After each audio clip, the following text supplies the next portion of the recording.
MZ 시네필입니다. 2부의 전개로 여러가지 비난을 듣다가 극장판 체인소맨 레제 편의 흥행으로 다시 살아난 체인소맨. 우연이겠지만 마치 노린 듯 이 영화가 흥행을 할 때 작가인 후지모토 타츠키의 단편들을 애니메이션화한 시리즈가 공개되었습니다. 개인적으로 저는 장편보다는 단편이 작가의 성향을 알기 더 좋다고 생각합니다. 왜냐하면 장편의 경우 시간이 지날수록 작가가 지쳐서 작품을 제대로 끝내지 못할 수 있으며, 그게 아니라도 외부적인 요인들로 인해 온전히 작가가 원하는 대로 이야기를 진행하기 어려운 경우도 많이 있습니다. 그렇기에 이런 요소들이 차단된 단편이야말로 그 작가에 대한 정수나 마찬가지죠. 그렇다면 단편으로 본 후지모토 타츠키는 어떤 작가인가? 저는 그의 특징에 대해 이렇게 생각합니다.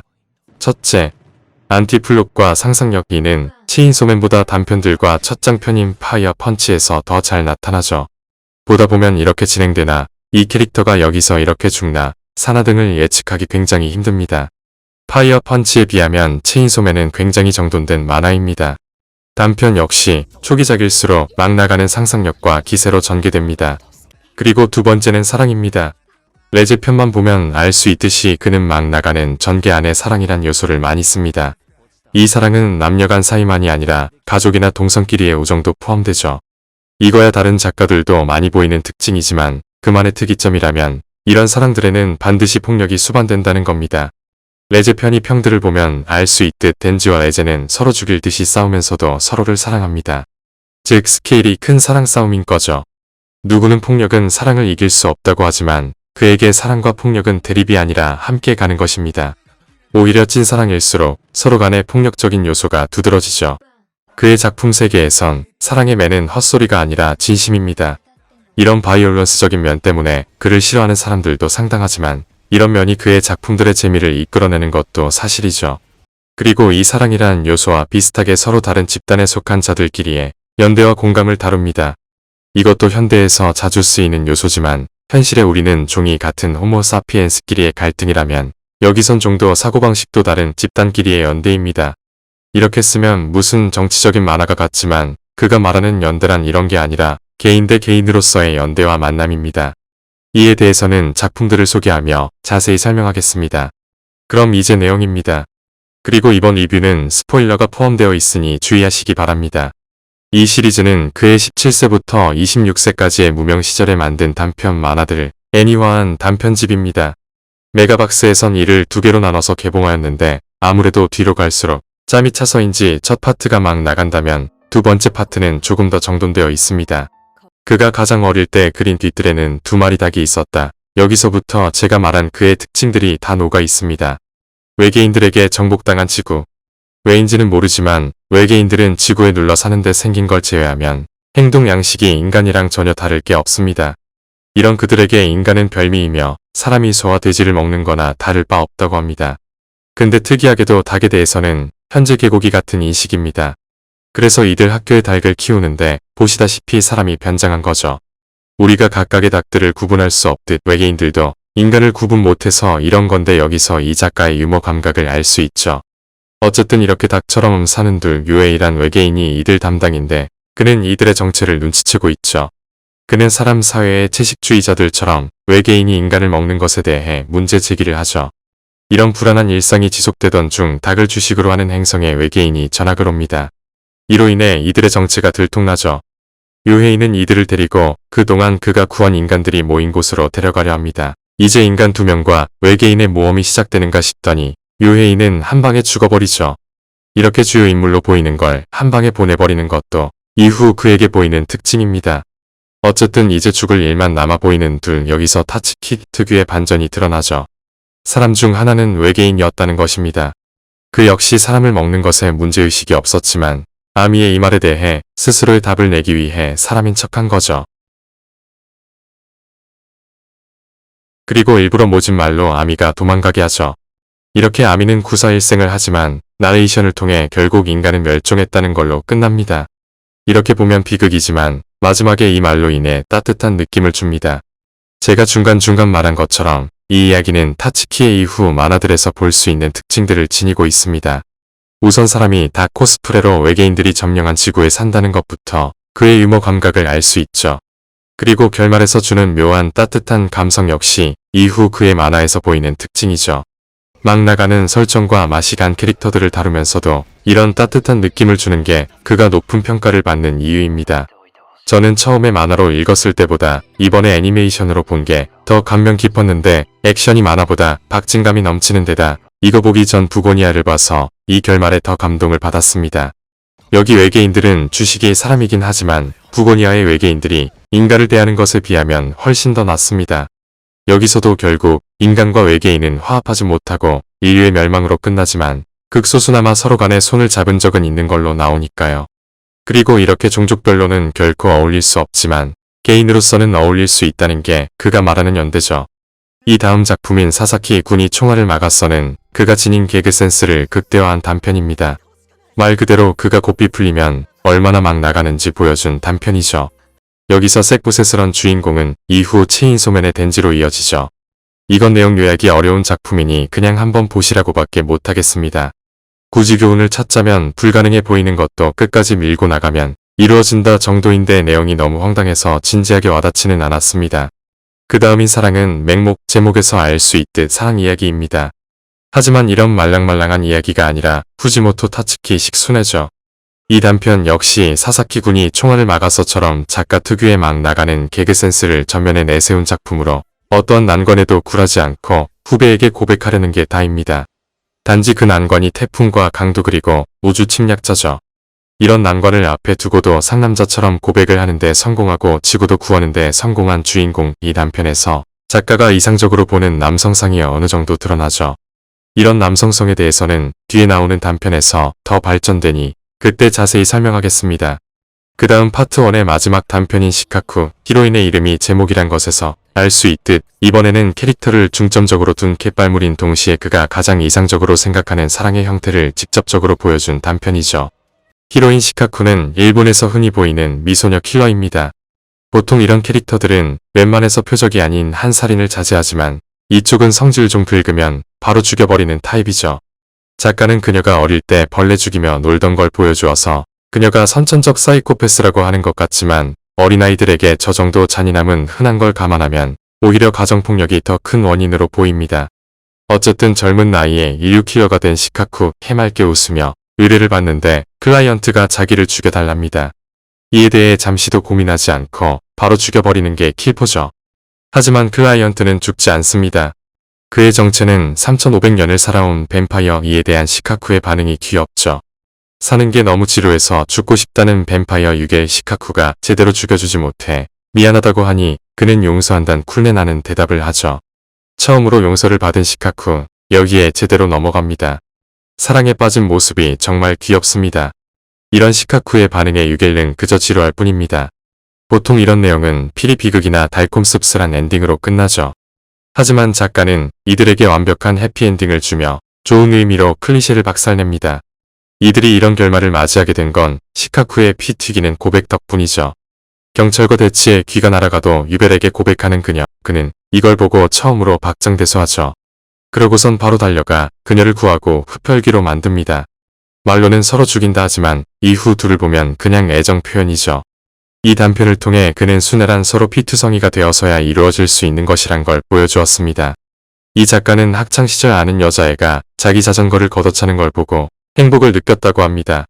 예전에 처음 이 일화를 들었을 때는 이 작가 변태네란 생각만 들었지만 시카쿠처럼 그의 이런 성향을 여실히 드러낸 체인소맨 레제편의 흥행을 보니 다들 겉으로는 표현을 안 하지 속으로는 이런 걸 바라는구나라고 생각합니다. 여기서 파트 1이 끝나고 그 다음부터는 파트 2입니다.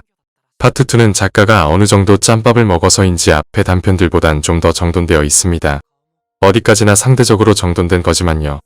파트 2의 첫 에피소드인 이너 랩소디 예고편에서 들린 아름다운 피아노 소리가 여기서 나온 겁니다. 음악에서 알 수 있듯 이번 단편은 굉장히 감성적이죠. 이 단편은 시카쿠의 연장선상에 있는 단편으로서 시카쿠처럼 순애란 피투성이란 게 주제죠. 하지만 이 피아노 치는 주인공을 보면 알 수 있듯 이너 랩소디는 굉장히 순한 맛입니다. 작가는 자기도 평범한 이야기를 만들 수 있다며 그린 단편인데 이것도 자세히 보면 평범하진 않습니다.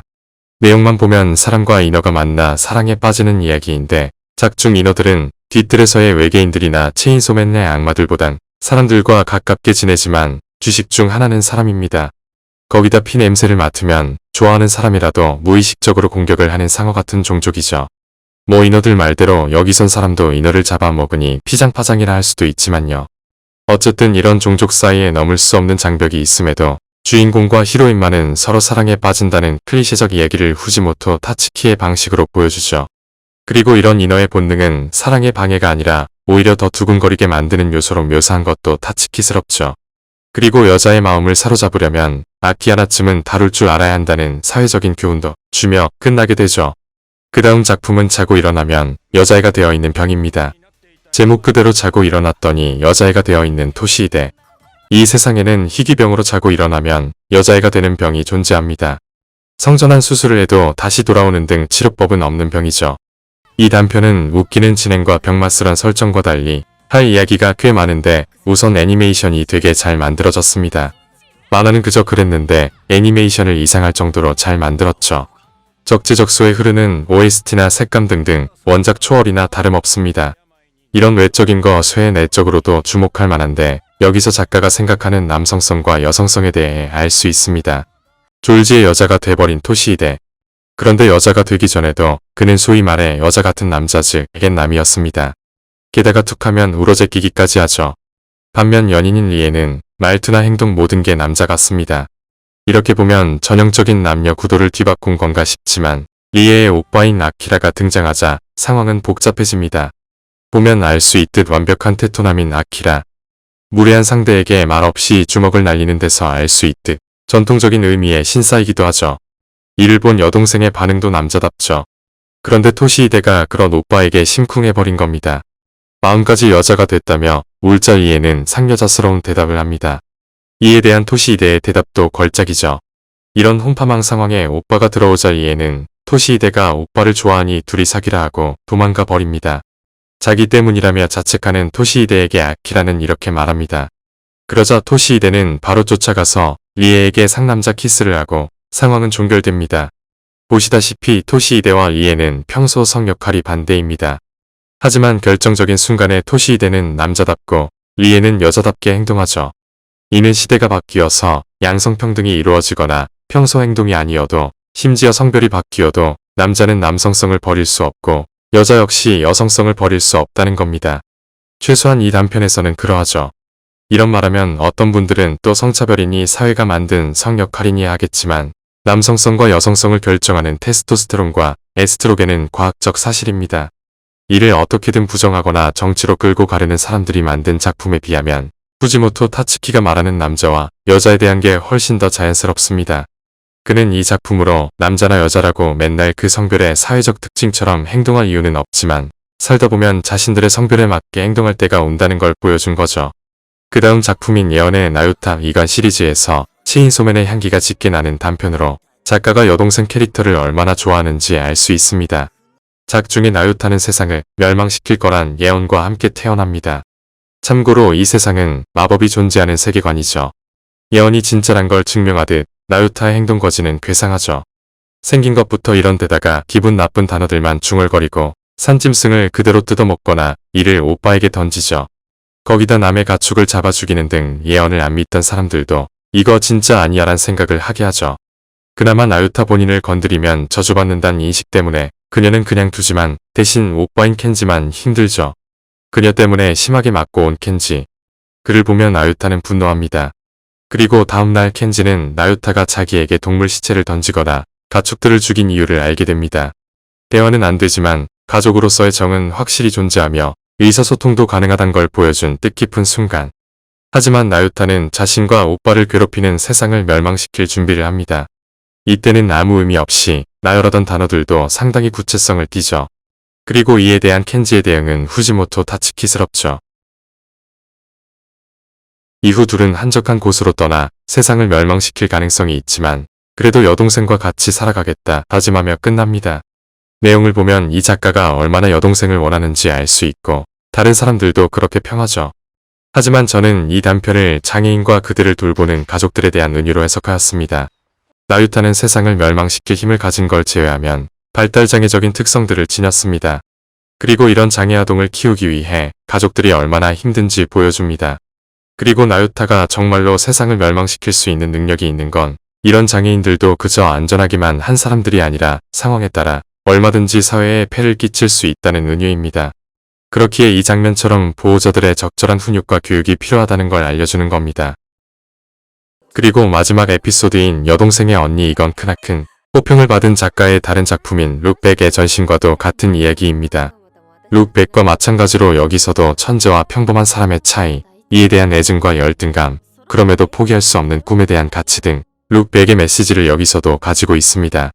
그래서 룩백에 큰 감명을 받은 분들에겐 여동생의 언니가 가장 마음에 들 것입니다. 그리고 이 시리즈에서 가장 보편적인 감성에 대해 다루고 있죠. 작가는 이런 에피소드가 자기도 평범한 작품을 그릴 수 있다며 그린 거라는데 제가 보기에는 이 여동생의 언니가 그런 목적에 취합한 단편입니다. 룩백도 그러한 감성을 다루었기에 큰 호평을 받을 수 있던 거죠. 룩백과의 차이라면 여기선 둘이 자매이며 갈등의 소재가 되는 건 만화가 아니라 누드화란 겁니다. 함께 미술고에 다니는 두 자매 시작부터 언니인 미츠코의 누드화를 보여주며 임팩트 있게 시작하죠. 당사자인 미츠코는 따지지만 선생님은 예고니까 누드화는 당연한 거라 하며 그림을 그린 작가가 동생 쿄콘이 합의한 거 아니냐 하죠. 동생에게 따지러 가는 미츠코 하지만 동생은 이미 집안의 지지까지 얻은 상태. 전형적인 천재 동생과 범부 언니의 구도죠. 이런 소재로는 옛날부터 많은 작품들이 나왔고 네이버 웹툰에서도 비슷한 게 있죠.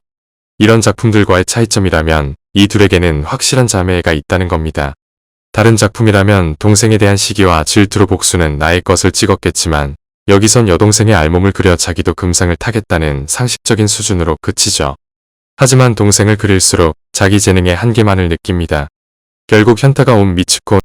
여기서 미츠코의 시점으로 바라본 이들 자매의 관계가 나타납니다. 시작은 자기가 먼저 하였지만 재능은 동생이 더 대단했던 겁니다. 이러지도 저러지도 못한 채 자기 알몸을 넉넉히 바라보는 미츠코. 그러다가 선생님과의 대화로 자신이 동생을 그리지 못한 이유를 알게 됩니다. 동생이 언니의 누드화를 상상으로 그렸음에도 금상을 받은 건 이런 이유죠.